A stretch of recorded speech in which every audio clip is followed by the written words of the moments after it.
د پاکستان د جوړېدو نه پس چې څورم الیکشن شوي دي په دې صوبه کې نو عوامي نیشنل پارټۍ چېرته واضح اکثریت نه دی اخیستی. که چېرې راروان ګورمنټ جوړېږي عوامي نیشنل پارټي په کومې سیاسي پارټۍ ته پریارټي ورکوي چې سره یو ځای حکومت جوړ کړي؟ د وخت نه مخکې دا خو قبل زوت خبره به ځکه چې هغه وخت سره اسمبلی ته څوک په څه پوزیشن باندې راځي ځکه چې دلته خو الریډي عوامي نیشنل پارټي به الیکشن کې حصه اخلي، هغې به راځي، پیپلز پارټي به راځي، قومي وطن پارټي به راځي، جماعت اسلامي دی، جمعیت دی، پی ټي آی دی، مسلم لیگ دی. نو اتحادونه بیا د یو سوچ او د خپل منشور مطابق کیږي،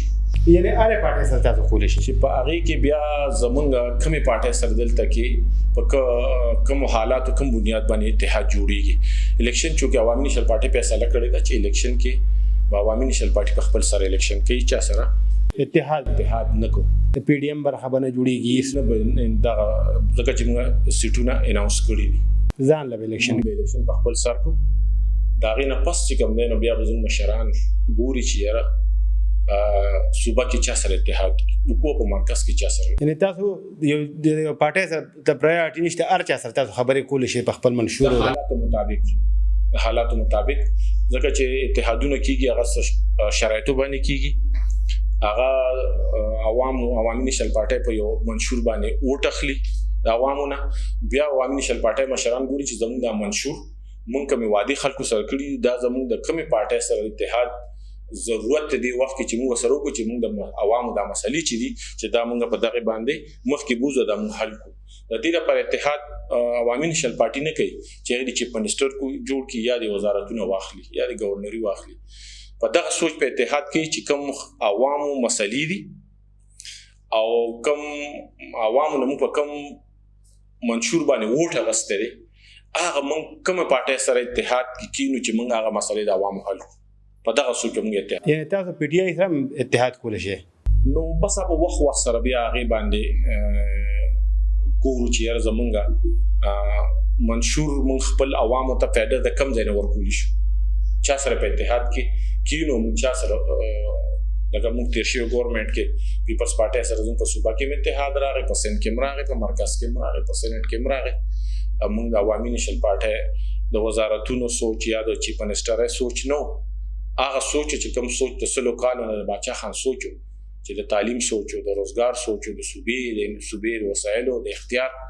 نو موږ ګڼل چې یاره د دې وخت کې پیپلز پارټۍ سره عوامي نیشنل پارټي اتحاد وکړي چې موږ دغه خپل منشور چې دغه سر ته ورسوو. نو موږ را روان به موږ اتحاد داسې پارټو سره کوو چې موږ د عوامو لکه څنګه چې ایمل خان د تعلیم خبره وکړله، دغه شان زموږ د صحت خبره ده، دغه شان 13 ترمیم له عملي شکل ورکول دي. آئینی ترمیم خو راغی 13 خو هغه اختیارات رانه له هغې شانتې چې څنګه موږ غوښتل څنګه منشور آئین کې راغلي دي هغه اختیارات میلاو نشو. موږ به ګورو چې د 13 ترمیم کم شوی دی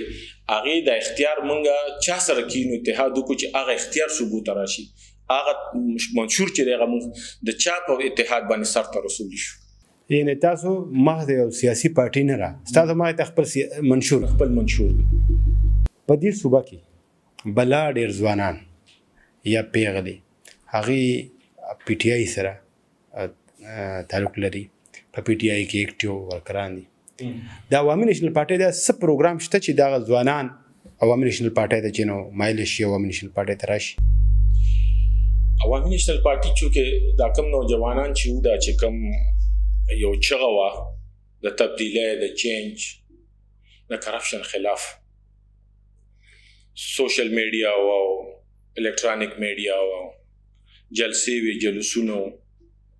او دغه نوجوانان هغې سیلاب او سونامي چې بوته هغې دا نوجوانان زمونه ووړل. دغه خلکو دغه ځوانانو مشران چې وغه اکثریت چې ته ګورې نه عوامي نیشنل پارټۍ خو دې خدمتګار کورونو سره هغه بچي ساتي، تعلق ساتي، یا د هغې مشران څه فیصده په مسلم لیگ کې یا څه فیصده پیپلز پارټۍ کې. زمونږ د دغه بچو ته او دغه ځوانانو ته دا اپیل دی چې دا تاسو کوم د تبدیلۍ د چینج د ازادۍ چغه باندې تللی وئ، د د کرپشن خلاف چغې والې کېدې او هغه چغو پسې تللی وې او ستاسو هغه وخت ضایع کو او ستاسو کورونه روان کړل د خپلو مشرانو سره، خپل ترونو سره، خپل پلارانو سره، خپل ماماګانو سره، خپلو مشرانو ورونو سره په عزیزولۍ.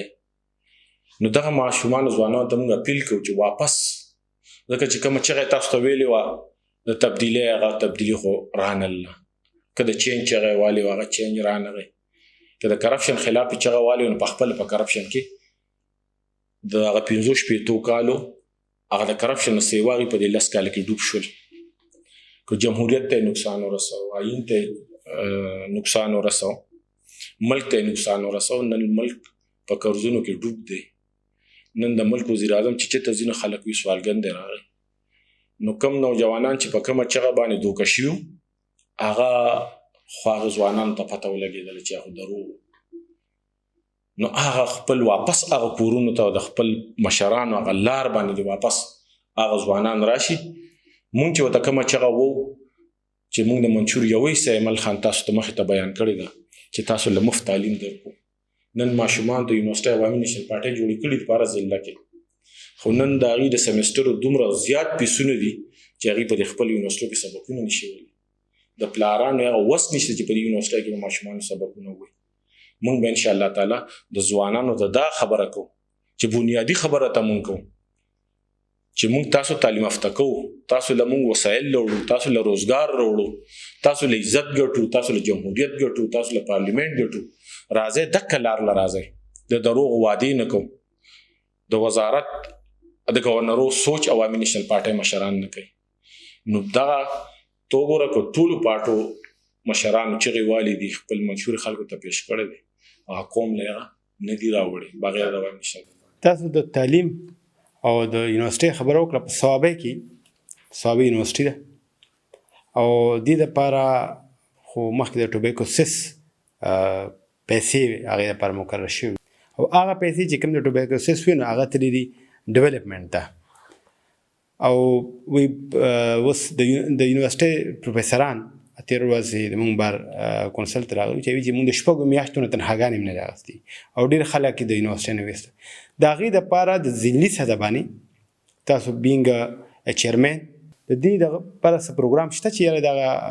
د دې یونیورسټۍ ته یا فنډونه راشي؟ چونکې یونیورسټۍ د ضلعې په سطح باندې خو داسې څه وسایل یا داسې خبر هغه لیول باندې نشي کېدی چې یونیورسټیو ته فنډ ورکړی شي. تا چې کوم د ټوبیکوسس خبر وکړه دا عوامي نیشنل پارټۍ کړي، د حیدر خان کړي چې زمونږ د صوابۍ د ټوبیکوسس پیسې چې دا یونیورسټۍ دا میډیکل کالج چلی او چلاو یې تیر شوي 10 کاله شو د پی ټي آی حکومت په دې صوبه کې. تیر شوي 15 کاله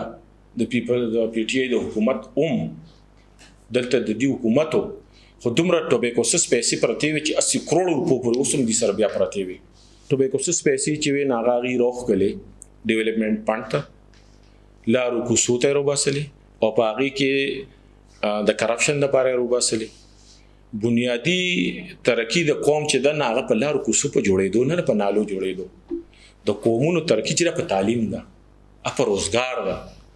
هغه پیسې چې و عوامي نیشنل پارټي کا د توربېلې آمدن پیسې زموږ د ضلع 3% کې دي یا د ټوبیکوسس پیسې کې دي. نو هغه عوامي نیشنل پارټي چې په کومه ضلع کې د کومې ضلع آمدنو هغه ضلعو ته ایستې وي چې دلته د هغې یونیورسټو ته د هغې میډیکل کالجونو ته ایستې وي چې دا پیسې دي په دغه ضلع د دې آمدن دی چې تر کویلې آمدن او چې تر ماربلو آمدن او چې تر اوبو آمدن او چې تر تماکو آمدن او چې تر ځنګلاتو چې ته چې کوم دی نو فروټو هغه کومه ضلع کې چې کوم دا زموږ منشور نو هغې مطابق هغه پیسې مونږ ورکړې وې او یونیورسټو ته نه به چې کوم دی نو ګورنر ته محتاجه وي، نه صوبې ته محتاجه وي. یونیورسټۍ لګیا وي، بلډینګونه هم جوړېدلو او ماشومانو هلکانو سبقونه هم وي. د هغې سمسټر دا ټول فنډونه چې د یونیورسټو ته ورکړی شو دا باندې یو قانون د لاندې ورکړی شو. نو دی هغه قانون کې امینډمنټ وکړه د پیسې ډېر کې ایلیګل طریقې سره امینډمنټ یې نه دی کړی د هغې دپاره، خو دا بغیر قانون یو سوچ او فکر لري خلک چې یار دا په کوم بنیاد باندې موږ دا پیسې ورکو چې دا زما د ضلع یا زما د صوبه یا زما د قوم ترقي وکړي. چونکې هغه وختي لومبو وخت کې دا خبره وکړه چې هغه خلک سیاسي نه و، هغه سم منشور نه لرو سوچ او فکر نه لرو هغه خو په شوب باندې رااله په شوب چراله هغه بس د دې ټول ملک نظام چې کوم نه هغه بدل کو آئین سره لبه وکړي جمهوریت سره لبه وکړي نو دا ډېر لوی نقصان وشي چې دا ملک او دا صوبه راټولول چي دي لکه تو ګوره چې دا صوبه زمونږ چې وا اوس 900 ارب قرضداري ده نو هغه 900 ارب روپۍ چې دي نو یونیورسيټي دا شان پرتی دي لکه زموږ په صوابه یونیورسيټي کې پی ایچ ډي ډاکټران هغه فارغ کړل د تنخواه د لاسه فارغ کړل کلاسپور او بابوګان او بل خلک هغه فارغي دي نوستوله نو چې ستا پی ایچ ډي ډاکټر فارغ کېته تاسو سره پروفیسوران نه تاسو سره لیکچرران نه تاسو سره سټاف نه او یا په سټرایک نو ته ماشوم له تعلیم څنګه ورکې د میډیکل کالج ډاکټران چې نه په سټرایک باندې دي خنا غیبه دا ډاکټران د غیبه سسو جوړيږي هغه په سټرایک دي نرسيان په سټرایک دي استادان په سټرایک دي سټوډنټ په سټرایک دي نو لکه کم یو سایډ دی چې لکه دی مونږ ته وی صحت کارت مونږ ته مخه تکي یا چې کوم دی بي ار ټي مونږ ته مخه تکي ملم جبي کرپشن تا وګوره بي ار ټي کرپشن تا وګوره او د پد قسمته په نه وګوره چې د بي ار ټي کیس سپریم کورټ داغي انکوایري چې کوم دا سٹاپ کړی دا چې د انکوایري مکوي پای باندې سټیر راغلی دا نو د کم قانون د لاندې سپریم کورټ یا های کورټ چې ته د کرپشن انکوایري مکوا ته د دې پروجیکټ انکوایري مکوا لکه دا د کم قانون کې دی او د کم انسان او د کم مذهب سوچ دی چې لکه یو شی انکوایري چې کوم دین ستا عدلیه چې کوم دین اروکاوي عدلیه خبره پکراله او زم وکیلی ما د دې وخت کې ستانه یو بل خود غرضی کوم زمون پر زړو کې یعنی په صوابه کې چې کوم تحصیلونه دي په ټوپه کې په تحصیل لاور کې د مخ کې نه حالت کې جوډیشري وا ټوپه تاسو کې سر په خپل بوتله دلته کې هم د لپاره د جوډیشري لپاره اعلان شوی خو سیاسي دغه لپاره وس پرشر پکار دي چې څنګه ست کې سر د ټوپه لپاره کړو او عدلیه سره هغه د پرمانډه تړه پکاره چې دلته خلکو ته یعنی چې ثوابت دي د بل خرچي کیږي نو دلته چې هغه ته جوډیشري پر زړه کې ملشي د دې لپاره تاسو صلاح عمل لې یعنی تاسو د چیرمن یې او د عوامي نېشنل پارټي مشر یې ته کوګورې نو د ټول غټ تحصیل چې په ثوابه کې هغه راځړ دي نن زموږ اسسټنټ کمشنر چې کوم نه په لاهور کې ناشته دلته ای سی زموږ ناشتي نن زموږ کې سن له خلک لاهور ته زی عدالتونه له شاه منصور ته زی لس کاله مخکې دا راځول له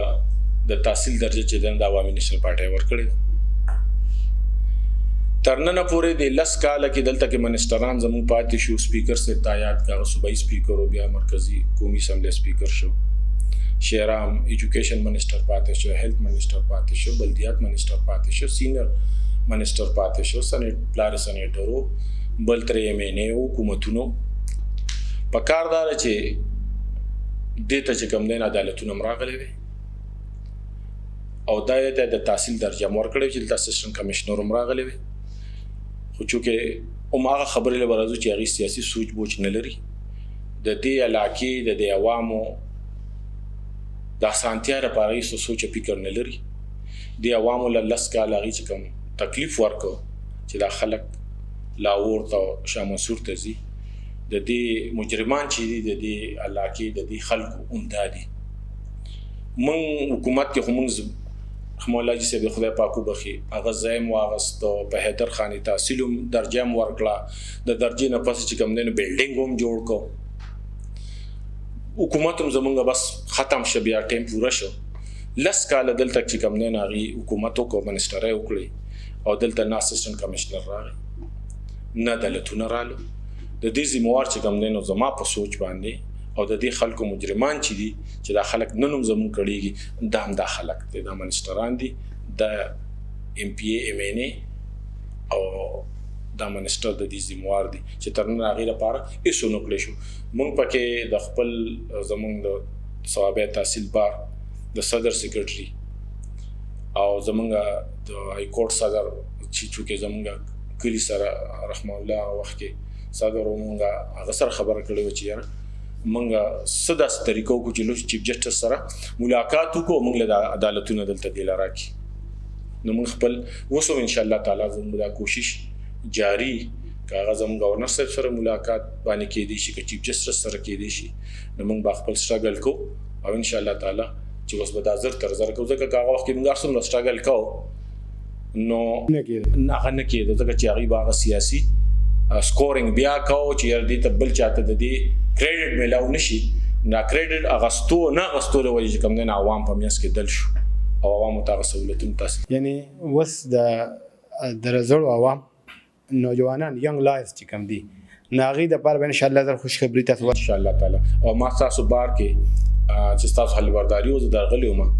باقاعده ما پکې اعلان هم کړی چې یاره دلته کې د وکیلانو دپاره دفتر یې نشته د هغې د ناستې ځای نشته نو ما ورته چې به حضرت چیرمین تحصیل رزړ که چېرې دلته عدالتونه راځي نو زه به تاسو دلته دفتر هم جوړوم او زه به تاسو ته برنډې هم جوړوم او سهولتونه به هم درکوم. ډېره مننه. یو بل سوال دی عوامي نیشنل پارټۍ د پښتنو ځان نماینده جماعت ګڼي پښتونخوا ملي پارټي چې ده نو هغې هم ځان نماینده جماعت ګڼي اوس پی ټي ایم چې نو هغه هم ځان نماینده تنظیم ګڼلی دی دا درې واړه په جدا جدا پلیټفارم باندې ولې دي دوی په یو پلیټفارم ولې نشي راتلی پی ټي ایم خو سیاسي پارټي نه ده هغوی خو پارلماني سیاست نه کوي پښتونخوا ملي پارټي چې ده نه د هغې نمایندګي چې ده نه هغه مرکزي چیرمین هغه بلوچستان کې هلته کې ناست دی او څو ځله دې کې کوششونه هم شوي دي او که ته وګورې نو دا هم د دغه نشنل عوامي پارټۍ نه وتې خلک دی چې لکه سایډ ته شوي دي او په پنجاب کې که ته وګورې نو په پنجاب کې یا په سند کې خلک سیاست کوي خو په هغې کې دومره لیډرشپ نشته څومره چې په پښتونخوا کې دی او دا څومره خلک چې روزې د پښتنو تقسیم کېږي په پښتنو کې پارټۍ سیوا کېږي دا صرف د عوامي نشنل پارټۍ د کمزورو کېدو لپاره کېږي د عوامي نشنل پارټۍ د لیډرشپ د کمزورو کېدو لپاره په هر کال کې نوې نوې پارټي او هر کال کې نوې نوې ګروپ جوړېږي او دا ټول سازشونه چې کېږي دا د ولیباغ خلاف کېږي چې ولیباغ به څنګه کمزوري کوو عوامي نشنل پارټي به څنګه کمزوري کوو په دې کې په مختلفو وختونو کې په مختلفو شکلونو که زموږ پارټۍ کې دننه وګورې نو بلا خلک راغلي په مختلفو شکلونو ګروپونه جوړ کړي دي پارټۍ جوړې کړي دي تللی دي بیا راغلي دي بیا تللی دي بیا راغلي دي د دغه پارټۍ د عوامي نشنل پارټۍ د کمزور کېدو لپاره چې دا د عوامي نشنل پارټي د پښتنو عوامي پارټي ده د پښتنو بنیادی مسلو او وسایلو نه دي خبر دي او دوی د پښتنو بنیادی مسلې حل کولو کوشش کوي لکه تر نن هغې له چې په وزارت باندې په ګورنرۍ باندې په منسټرۍ باندې په معتبرۍ هغې له چا دوکه ورنه کړی شوه چې هغې له لالچ ورکړه او هغې عوام پرېښي دي او هغه خپل یو مقصد دپاره ولیباغ تللی دی او هغې یا وزارتونه اخیستي دي یا ګورنرۍ اخیستي دي یا وزیر اعظمي صدارت اخیستی دی او د عوامو مسلې یې پرېښي دي هغې هغه مسله باندې مخکې ځي چې هغه کوم مسله بنیادي د عوامي نشنل پارټۍ مسله دا څومره خلک چې روزي مونږ هیڅ چاته دروازې عوامي نشنل پارټۍ نه دي باندې که هغه مختلف شکلونو باندې اتحادونه جوړ شوي دي نو عوامي نشنل پارټۍ د هغې نمایندګي کړې د هغې پارټو او په هر وخت کې همدغه ګروپونه همدغه خلک یې راغوښتي دي چې راځئ یو ځای کښېنو چې خبرې وکړو او د پښتنو هغه حق چې دی په یو طریقه باندې وګټو خو ریسنټلي ځکه دلته به د پښتونخوا ملي پارټۍ مشران هم راځي او هغوی به دا سوال وچتي نو زه تاسو نه مخکې کوم چې ریسنټلی په اسلام آباد کې عوامي نشنل پارټۍ د باچا خان او ولی خان چې کوم کلیزه وه نو د هغې باندې یو سیمینار کړی په هغې کې دي چې د پښتونخوا ملي پارټۍ کې کومه دویمه ډله جوړه شوې ده خوشحال هغه راغوښتې وه هغې وایي چې محمود خان په هغې کې نو راغوښته شوی د دې څه وجه نو خوشحال چونکې اوس د پښتونخوا ملي پارټي چیرمین دی که تاسو لږې ورځې مخکې ګورئ هغې یو ډېر لوی کنونشن په سوات کې کړی ډېر لوی کنونشن یې کړی نو هغې ته باقاعده زموږ د عوامي نشنل پارټۍ د مشرانو طرفه دعوت ورکړی شوی او هغې قبول کړی مونږ د عوامي نېشنل پارټۍ دا خو پښتانه مونږ هر چا ته په هغې کې دعوت ورکړو. عوامي نېشنل پارټۍ په هغې کې سندhiان وو، په هغې کې بلوچیان وو، په هغې کې پنجابیان وو، په هغې کې میډیا والا وو، د هر سوچ خلک په هغې کې موجود وو. په هغې کې مونږ عوامي نېشنل پارټۍ دا بغض حسد نه دی کړی چې یاره څوک ته چې کوم دی نو په دې کې را نشي یا سیاسي سوچ د زما سوچ سره د سوچ برابر نه دی، دی په دې کې شرکت نه کوي. هر چا ته دعوت ورکړی شوی. په آخره کې پښتنو ځوانانو ته څه پیغام ورکول غواړئ؟ پښتنو ځوانانو ته هم دغه یو پیغام دی چې راځئ دا زموږ وطن دی، دا زموږ ملک دی، او خپل مشران وپېژنو، خپل اختیار وپېژنو، او د نورو خلکو په غلطو دعوو په غلطو چغو پسې نور دوکه نه شو. قومونه لږ ترقی وکړي، انجینران، پروفیسران، ډاکټران جوړ شو، او پښتون قوم زموږ بچي اجرتیان، نشیان ته جوړی، خلک شکمار ته جوړی. نو دا زموږ پښتنو بچو ته اپیل دی، ځوانانو ته، چې هغې د یو ښه سوچ لاندې چې هغه سوچ عوامي نېشنل پارټي د 100 کالو نه لري، هغې دې راشي د دې سرې جنډې د لاندې د دغه مشرانو سوچ د لاندې راشي چې هغه د پښتون قوم د دې نوجوانانو د دې د بقا دپاره هغې خپلې ځوانۍ، خپلې خانۍ، خپل خواهشات هغه هغې تباه کړو، خپل جایدادونه یې تباه کړو، خپل سکونونه یې تباه کړي. دې پښتون بچي د مستقبل لپاره تباه کړي چې دا پښتون بچي تعلیم یافته شي، د انجینیر شي، د ډاکټر شي، د جج شي، د وکیل شي، د ښه بزنسمین شي، ښه جرګهمار شي، د دې معاشرې یو ښه فرد جوړ شي. د دې نوجوانانو لپاره زموږ هغه ډېر لوی لوی مشرانو ډېر لوی لوی قربانۍ ورکړي دي، جیلونو نه لاشونه راغلي دي، جایدادونه نیلام شوي دي، کاپیران شوي دي، په پیټرو غږداران شوي دي. نو د دې پښتون بچي د مستقبل لپاره نور هېڅ سوچ د وزیر اعظم ګورنرۍ د معتبرۍ نه لري. نو صرف دا پښتون بچي دا سوچ وکړي چې دا دومره قربانۍ دي ورکړي دا د دې بچي د مستقبل لپاره ورکړي چې دا پښتون بچي تر کومې به دې چوکیداري، تر کومې به سپلی پالش کوي، تر کومې به لیټرینونه پاکوي، تر کومې به غلامي. نو د دې پښتون د بچي د مستقبل لپاره د ټولو مشرانو خدای خدمتګارو لوی لوی قربانۍ ورکړي دي. نو دا اپیل کو د ځوانانو ته چې هغه قربانو او هغه سوچ ته وګورئ او دا هغه سوچ ته لاندې راشي. چیرمن صاحب ډېره مننه د وخت راکولو، او تاسو له بیا دا تکلیف درکوو چې تاسو به راځئ او تاسو به دا خپل خبرې، خپل پیغام به د خلکو ته رسوئ. ډېره مننه، په الله مو سپارم، د الله په امان.